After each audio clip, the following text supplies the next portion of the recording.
Here I have HTC One M9E, and today I'm going to show you how to enable camera timer on this device. So firstly you have to open camera. Here in the camera you can find this button, and here you have self timer.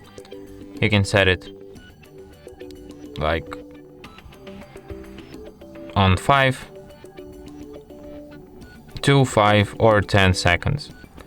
So let's set it on 2 and try to make a photo. And as you can see, timer works perfectly. And that's it. Thanks for watching. If you find this tutorial useful, don't forget to hit that like button and subscribe to our channel.